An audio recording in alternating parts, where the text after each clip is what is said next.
ঘৰত বহি নাথাকি আমাৰ নিচিনাকৈ ওলাই আহি আৰু বন্ধন বেংকৰ লগত কথা বতৰা পাতি প্ৰথম 10,000টোৱে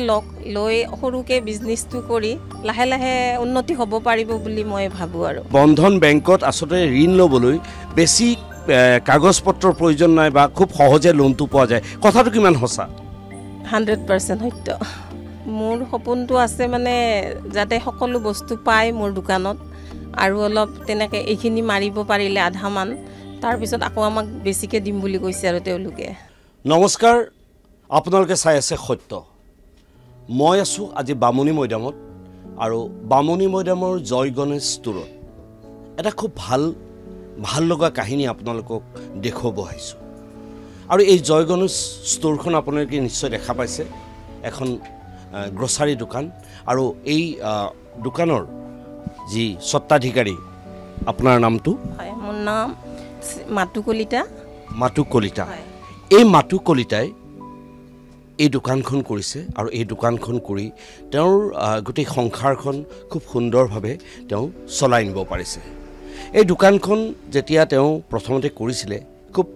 সৰু অৱস্থাত কৰিছিলে দোকানখনৰ ইমান ধুনীয়াকৈ তেওঁ মাল বস্তু বা বিভিন্ন সা সৰঞ্জাম তেওঁ ভৰাব পৰা নাছিলে কেৱল আৰ্থিক দৈন্যতাৰ কাৰণে কিন্তু সেই দৈন্যতা আঁতৰাইছে বন্ধন বেংকৰ পৰা সহায় লৈ তেওঁ এতিয়া যথেষ্ট সফল ব্যৱসায়ী আমি তেওঁৰ লগত কথা পাতিম তেওঁ কেনেকৈ লোন ল'লে কেনেকৈ তেওঁ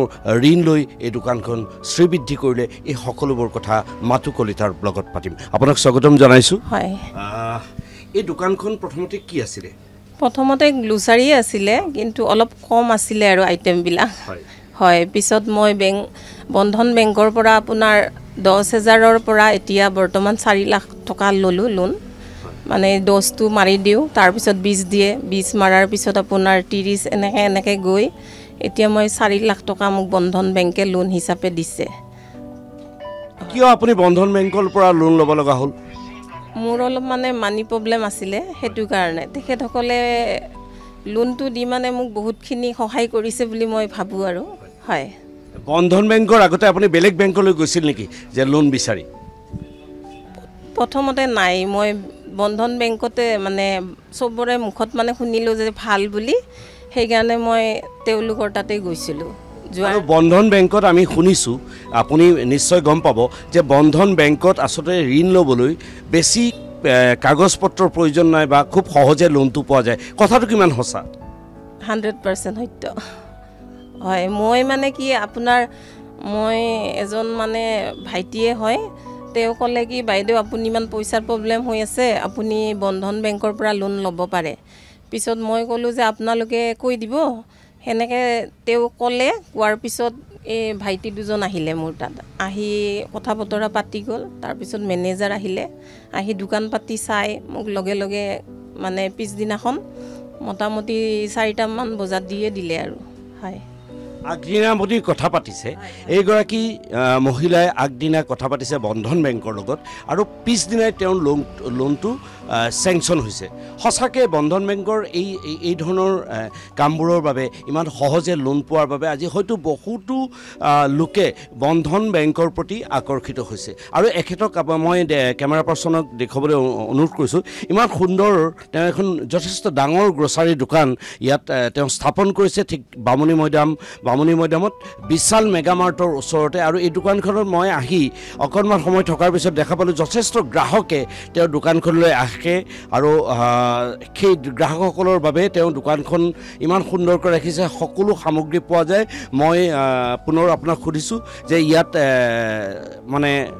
কি সামগ্ৰী পোৱা যায় ইয়াত আপোনাৰ চাউল দালি আটা চেনি চাহপাত গোটেই মানে আপোনাৰ ঘৰুৱা সামগ্ৰী গোটেই পাব আৰু আপোনাৰ বাল্টিং মগ কসমেটিক গোটেইখিনি পাব আৰু আপোনাৰ বাচ্চাবিলাকৰ কাৰণে ফ্লাক্স টিফিন এইবিলাকো বহি কলম গোটেইখিনি পায় আৰু মোটামুটি এতিয়া আপুনি বন্ধন বেংকৰ ঋণ লৈ আৰু ধৰক এই 4 লাখ টকা লোৱাৰ পিছত আপুনি আৰু লৈ এই দোকানখন এক্সপাণ্ড কৰাৰ কথা কিবা ভাবিছেনে কি আপোনাৰ সপোনটো কি আছে মোৰ সপোনটো আছে মানে যাতে সকলো বস্তু পায় মোৰ দোকানত আৰু অলপ তেনেকৈ এইখিনি মাৰিব পাৰিলে আধামান তাৰপিছত আকৌ আমাক বেছিকৈ দিম বুলি কৈছে আৰু তেওঁলোকে হয় এতিয়া আপোনাৰ ঘৰত কোন কোন আছে পৰিয়াল? মোৰ ছোৱালী, হাজবেণ্ড আৰু মই, আমি তিনিজনে পৰিয়াল। আৰু এতিয়া আপুনি সুন্দৰকৈ চলি আছে নে আপুনি ধাৰ ধুৰ কৰি আকৌ চলিব লগা হৈছে? নাই বৰ্তমান মানে সুন্দৰকৈ চলিছোঁ বুলি ক'ব পাৰি। আৰু আপোনাৰ মুখত যিটো হাঁহি দেখা পাইছোঁ সেই হাঁহিটোৱে আমি গম পাইছোঁ যে বন্ধন বেংকৰ লোন লৈ আপুনি যিটো প্ৰতিষ্ঠান আপুনি ইয়াতে স্থাপন কৰিছে, এই প্ৰতিষ্ঠানত তেওঁ যথেষ্টখিনি উপাৰ্জন কৰে আৰু সেই উপাৰ্জনেৰে তেওঁ ঘৰখন খুব ধুনীয়াকৈ চলাই আছে। আৰু বন্ধন বেংকে তেওঁলোকক এইদৰে মহিলাসকলক লোন দি যি সুন্দৰ কাম কৰিছে, সেই কামবোৰৰ কাৰণে আমি তেখেতসকলক ধন্যবাদ জনাব লাগিব। আৰু এই জয় গুৰু, জয় শংকৰ, জয় গণেশ টুৰৰ যি স্থাপন, আপুনি কিমান বছৰ ধৰি এই লোনটো কণ্টিনিউ কৰি আছে? মই 12 বছৰ মোটামুটি চলি আছে। আৰু এতিয়া 12 বছৰ ধৰি তেওঁ লোনটো লৈছে, এটা ঋণ লৈছে বন্ধন বেংকৰ পৰা। আৰু বন্ধন বেংকত তেওঁ এই ঋণটো যেতিয়া সময় আহে তেওঁ ঘূৰাই দিয়ে। তাৰপিছত তেওঁলোকৰ মেনেজাৰ বা তেওঁলোকৰ কৰ্তৃপক্ষ আহি তেওঁ আৰু লোন দিবলৈ ইচ্ছা প্ৰকাশ কৰে। আচলতে আমি যদি খুব নিষ্ঠাৰে সততাৰে কোনো এটা ব্যৱসায়ত হাত দিওঁ আৰু সেই ব্যৱসায়ত হাত দিয়াৰ লগতে তাৰ বাবে যি অৰ্থনৈতিক সাহায্য বা অৰ্থনৈতিক যি ছাপোৰ্ট, সেই ছাপোৰ্টটো দিয়ে বন্ধন বেংকে। যিগৰাকী এইগৰাকী মহিলা আমাৰ অসমৰ বিভিন্ন মহিলাৰ কাৰণে এটা প্ৰেৰণাৰ উৎস হ'ব পাৰে। তেওঁ খুব সুন্দৰভাৱে ঘৰতে বহি নাথাকি, হাউচ ৱাইফ হৈ নাথাকি, ঘৰতে ভাত পানী বনাই নাৰাখি আপুনি এই ব্যৱসায়ত নামিছে নে কি কয়? আপুনি যিসকল মহিলাই এই অনুষ্ঠানটো চাই আছে তেখেতসকলক কি ক'ব? যিসকলে অৰ্থনৈতিকভাৱে অলপ দুৰ্বল, তেওঁলোক কিবা এটা কৰিব বিচাৰে কিন্তু তেওঁলোকৰ হাতত পইচা নাই, তেওঁ কি ক'ব? তেওঁলোকক মই ক'ম যে ঘৰত বহি নাথাকি আমাৰ নিচিনাকৈ ওলাই আহি আৰু বন্ধন বেংকৰ লগত কথা বতৰা পাতি প্ৰথম 10,000টোৱে লৈ সৰুকৈ বিজনেছটো কৰি লাহে লাহে উন্নতি হ'ব পাৰিব বুলি মই ভাবোঁ। আৰু আপুনি নিজে হৈছে? মই হৈছোঁ, হয়। এয়া খুব সুন্দৰ কথা কৈছে যে ঘৰতে বহি নাথাকি, চিন্তা কৰি নাথাকি আপোনাৰ পৰিয়ালটোক সুন্দৰভাৱে ভৰণ পোষণ দিবৰ বাবে আপুনি ওলাই আহি বন্ধন বেংকৰ পৰা